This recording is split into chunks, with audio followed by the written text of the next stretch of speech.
Cara menghitung pajak barang impor dari Cina. Gimana caranya Pak Kemal? Tonton video ini sampai akhir biar Bapak Ibu tahu caranya seperti apa. Jangan lupa klik tombol subscribe yang di bawah sini atau like juga boleh, komen-komen juga silahkan. Tombol notifikasinya yang tombol lonceng juga boleh, Mbok. Pencet. Ya udah kita nonton intronya dulu.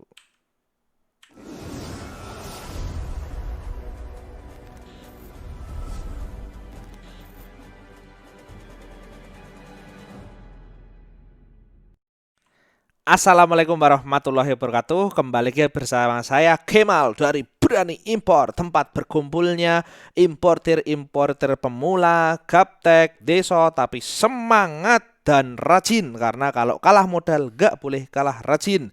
Yang pengen potong jalur langsung dari biasanya kulaannya dari Jakarta, Surabaya, sekarang Bapak Ibu pengen langsung potong jalur. Nggak usah lagi kulaan di Jakarta tapi langsung sendiri dengan modal yang Bapak Ibu punya, dengan kreativitas, dengan bantuan internet sehingga yang rumah daerah ya punya kesempatan yang sama. Nah, cara ngitung pajak barang impor dari Cina itu seperti apa sih Pak Kemal? Jadi gini, kalau kita ngimpor itu ada dua jenis.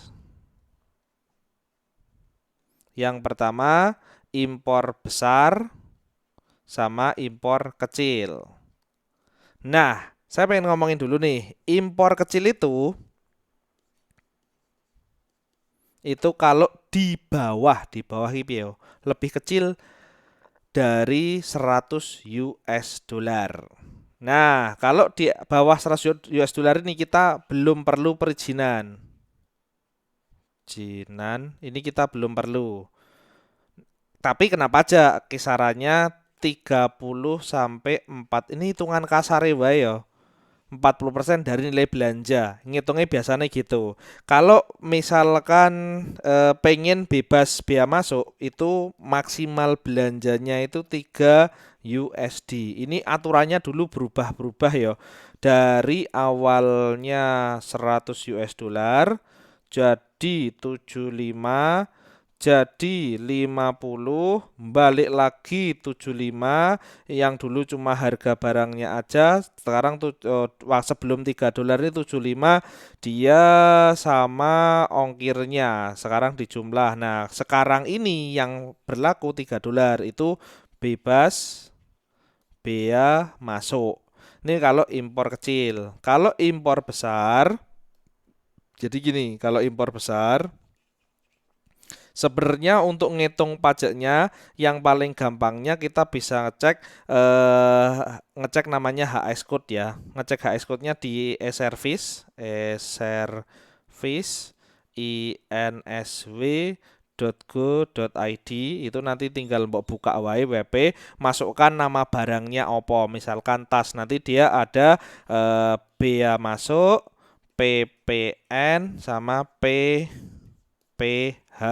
Nah, ini juga beda-beda. Yang punya NPP sama enggak punya NPP juga beda. Yang mempelajari seperti ini biasanya PPJK. Kita, terutama saya dan yang saya ajarkan di teman-teman di Berani Impor, di komunitas Berani Impor yang tempat berkumpulnya orang-orang gaptek ini, kalau kita belajar seperti ini lebih dalam lagi, khawatirnya kita tuh nggak jadi importir tapi malah jadi ahli bea cukai.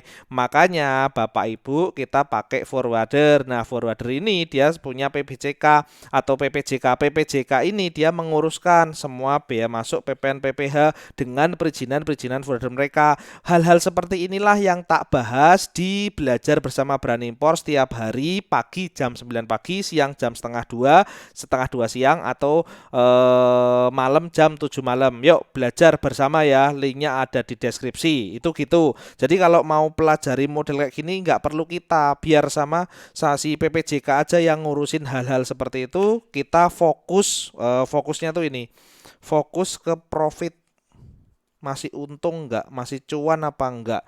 Jangan sampai untung kita, profit kita, cuan-cuan kita ini hilang atau terkikis gara-gara milih forwarder atau jasa impor atau tempat-tempat yang caranya ngimpor yang itu ternyata web 1688 atau Alibaba terus dimasukin ke satu website. Itu nggak usah ya, Bapak Ibu bisa sendiri kok, secara mandiri itu bisa, pengalaman pribadi kita tuh bisa, itu yang bener-bener tak pelajari ketika Bapak Ibu mempraktekkan. Artinya kita jangan fokus ke bea masuk PPN PPH pusing sendiri gitu, malah nggak jadi ngimpornya karena kokean mikir.